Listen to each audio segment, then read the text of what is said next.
Ruler School is brought to you by Odyssey Games, where you can go to get singles for all your Force of Will and other trading card games, as well as these amazing patrons. Thank you for your support. Enjoy the video. Hey there, Rulers, DMO73 here, bringing you the deck profile for the Jizo Ninja Hanzo list that you saw me play earlier this week against Paul. I was kind of challenged with this list. Paul and I kind of challenged each other back and forth. I was playing Hanzo. The idea was to play kind of a ninja-style list, but I had a few restrictions. I couldn't use, I could play Jizo statues, but I was not allowed to use Yokai Festival to summon Jizo statues. I couldn't play Lorites or Lorites 7 Disciples. That was pretty much my restriction in terms of what I had.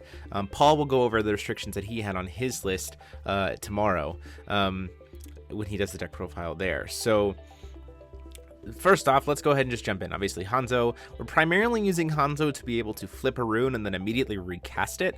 Specifically, we're using the combination of Sandstorm and Rapid Fire Me.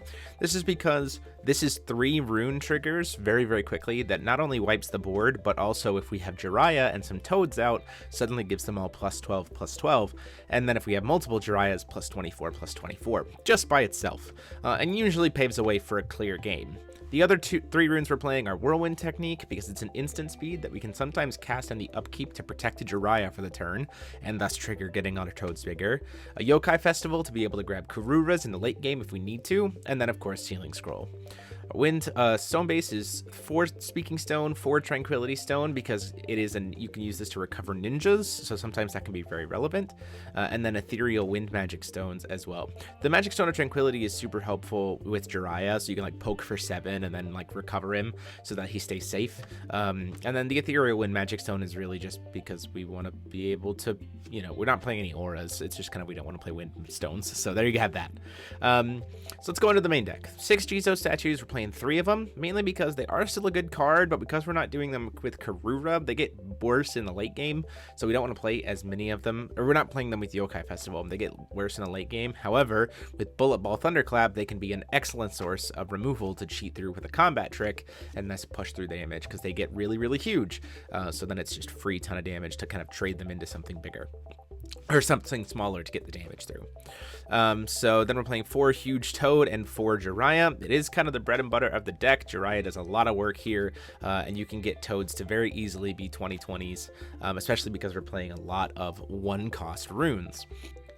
So we play the 4 CL's Familiar Mickey because we do need some draw power in the deck. It doesn't have any outside of it. It's mostly just searching for other things and putting them into play. And it also combos really nicely with the damage that we're doing with things like Table Flip or the Sandstorm Rapid Fire combo to clear things out of the way so Huge Toad can win the game. Playing 4 Kotaro simply because it combos so nicely with Table Flip, and sometimes this deck does leave Will open on your opponent's turn, so sometimes you just kind of quick cast in a 6/6 so you have a little bit more pressure.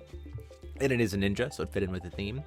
Then we're playing Rikyu, the Cat Tongue Tea Master. This card has actually had a lot of cool stuff happen in this list. So typically when you play it, it costs 5. You could look at the top 3, put a Wind Resonator of 3 cost or less into the field, and then what happens is really nice because sometimes you get really lucky and you hit a Jiraiya. So you can pay 5, get Rikyu, flash in Jiraiya, Jiraiya flashes in Toad, then suddenly you paid 5, you get 3 creatures, all with pretty decent stat lines, pretty standard stat lines, and then you get 2 T counters on Rikyu. So, and then if they kill Rikyu, that means you immediately gain 800 life, and Rikyu's an 11/12, so they probably want to answer that. So just a lot of value that can get out of this card. And then we play 3 Karura, just so we have something on the top end in case they answer the Jiraiya plays. Moving into the spells, we're playing 4 Table Flip, mainly because normally this card's not seeing as much play right now, but because we want those instant speed 1-cost runes, it works really, really well with Jiraiya. 3 Fair Spell for a little bit of protection, 3 Elemental Blast for some spot removal, combos again really nicely with CL.